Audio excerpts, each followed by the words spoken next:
Здравствуйте, Андрей Андреевич. Есть такая история, когда люди пьют медный купорос в очень маленьких дозах. Считается, что это уничтожает грибковые заболевания. Не элементы, а болезни.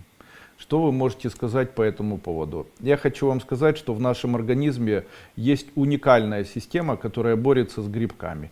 Уникальная система, которая борется с грибками, называется у нас тироксин. Это гормон нашей щитовидной железы.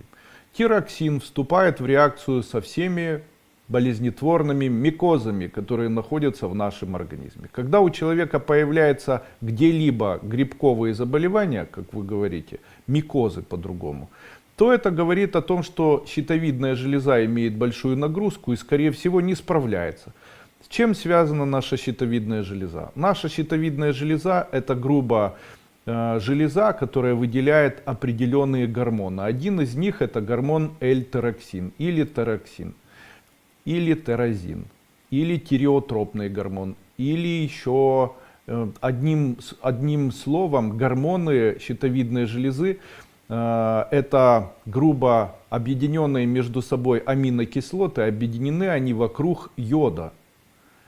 Почему человеку, который принимает, допустим, гормоны для щитовидной железы, допустим, у него аутоиммунный тиреоидит, высокие там маркеры АТТПО, тиреоксидазы, да,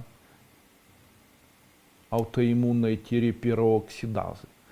И в случае, если у него такие гормоны высокие, то ему нельзя принимать йод. Почему? Потому что сам по себе гормон этот, он состоит, в нем много йода уже. Поэтому, когда человек принимает гормоны, ему говорят: я еще йод хочу. Зачем? Ты его получаешь, принимая гормон. Поэтому с гормонами йод не нужен. А вот если у вас АТТПО высокая, и вы еще не начали принимать гормон, то я советую попринимать йод.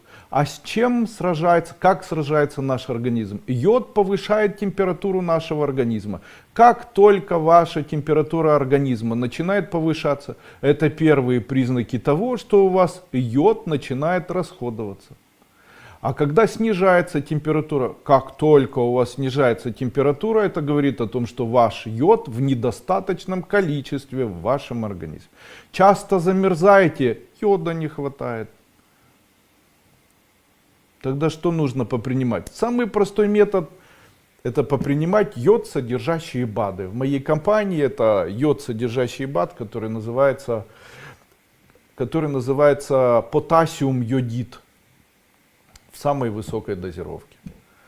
При панических атаках, депрессиях, бессоннице, при слабом иммунитете, нервных состояниях, при ощущении холода, при частых вирусах, волосы жирные, глаза слепнут, лицо утром такое жирное, при слабости, синдроме хронической усталости, при пелене даже перед глазами, при ожирении, при избыточном весе, в этих всех случаях я рекомендую принимать йод содержащие препараты.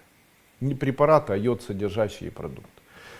По поводу, для чего человеку? Йод — это то вещество, которое в организме уничтожает микозы. Поэтому не нужно бояться йода. Есть грибок сверху. Чем? Йодом. Каким йодом? Ну, если боитесь настоящего йода, спиртового раствора, то можно использовать йод водорастворимый. Водорастворимый — это люголь, это бетадин. Это, их там сейчас марок хватает. Кому нельзя? При четком поставленном диагнозе, который называется гиперфункция щитовидной железы. Человек говорит: Андрей Андреевич, у меня АТТПО очень высокое, у меня что, гиперфункция? Нет, гипо. У вас и не гипо, и не гипер, у вас аутоиммунный тиреоидит, который говорит о том, что ваши антитела к пероксидазе высоки. То есть это говорит о том, что организм вынужден задействовать свои иммунные части или иммунные комплементы для того, чтобы выполнять миссию щитовидной железы. А она сама не может. Почему? Может, она бы могла, йода ей не хватает. Потому что температура была каким-то образом или очень длительно. Она, возможно, была у человека. Человек на протяжении дня может естественным путем увеличивать температуру. Во время стресса температура может повышаться. Она может во время спорта повышаться. Она может во время переживания. Она может из-за чего-либо еще. То есть человек говорит, у меня постоянная температура. Нет, не постоянная. Человек на протяжении дня может температуру свою менять. Поэтому медный купорос принимать для того, чтобы справиться с грибками, я бы, наверное, вам не советовал.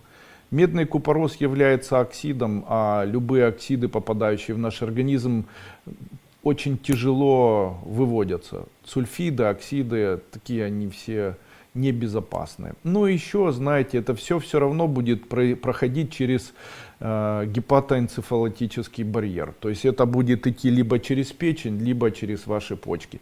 Если через почки, то это превратится, скорее всего, в объединенные конгломераты кальциево-фосфорных медно-купоросных соединений оксидов меди.